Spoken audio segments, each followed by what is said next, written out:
Chapter 109 A Visit. This man surnamed Wu is truly repulsive. Fabricating a letter and actually using father's name to marry eldest sister. Truly infuriating. Mo Kaiwan uttered hatefully. Her despise for Wu Jianming was bone deep. Fortunately, it only mentioned your eldest sister.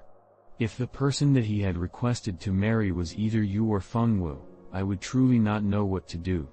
With both of your temperaments, how could either of you possibly endure and falsely cope with this person? The only one who has to suffer is you Ju.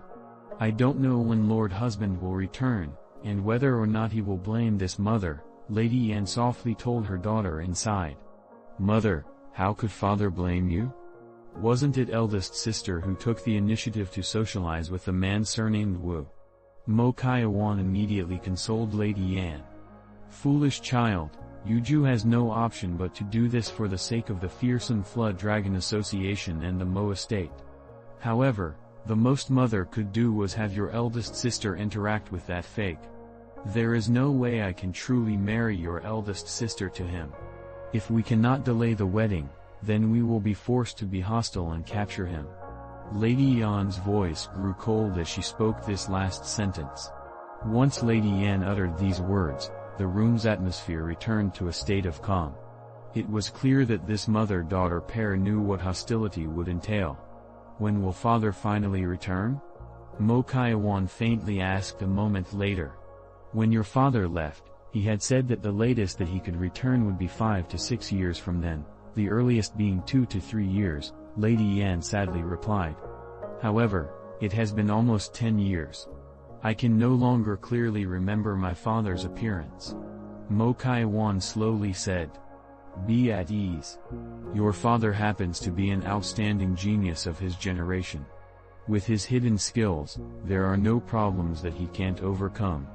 He was definitely delayed over some important matter, and will soon return to the Mo estate.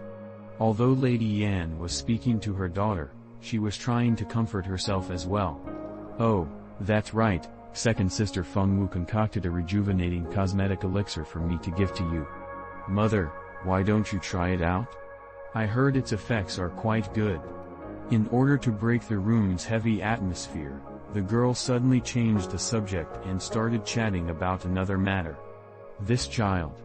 Following along with the mother-daughter pair's mundane gossip, Han Li didn't hear any other useful information. Han Li discovered from their dialogue that Lady Yan's relationship with Dr. Mo was quite intimate.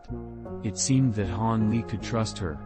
After a moment of contemplation, Han Li felt that personally appearing and tolerating this fake young Master Wu was a better alternative by far than allowing the possibility of something insidious occurring.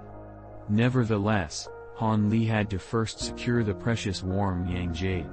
As he thought as such, Han Li fished out a dragon ring, one of Dr. Mo's keepsakes, from his bosom.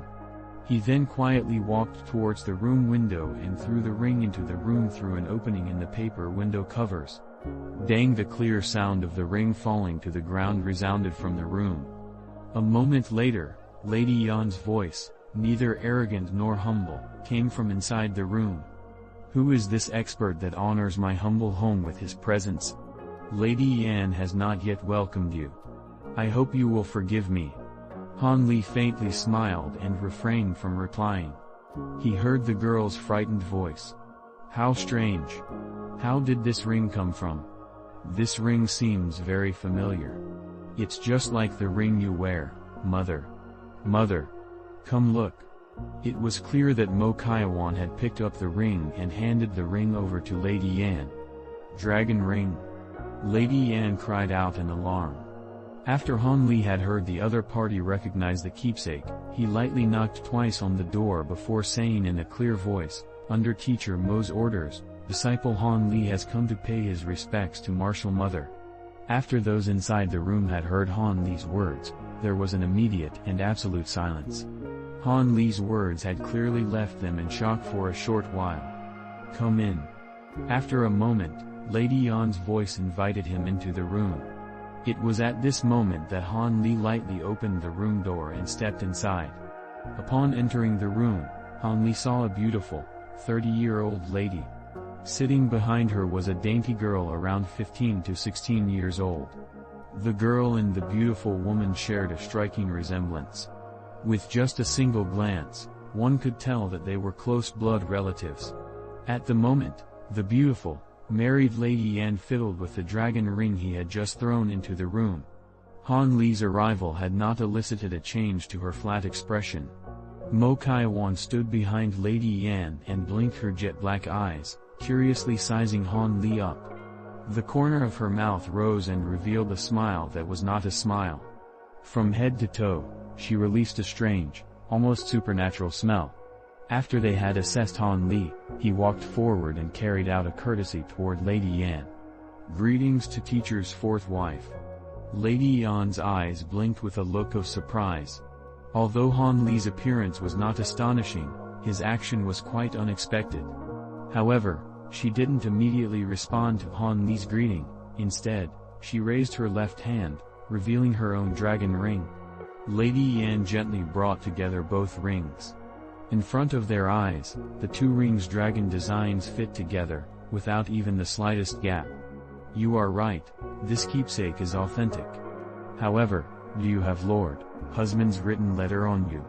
Lady Yan gently asked, now revealing a few traces of a smile. As soon as Han Li heard this, he took out the letter that had been prepared long ago and handed it over to her with both hands without saying anything further. Lady Yan, seeing Han Li act respectfully towards her, nodded her head in satisfaction as she accepted the letter. Then, she unfolded it and carefully read its contents. Han Li withdrew to the side while calmly observing the expression on the face of his teacher's wife. He thought about the change in her attitude towards him as a visiting disciple and a future son-in-law.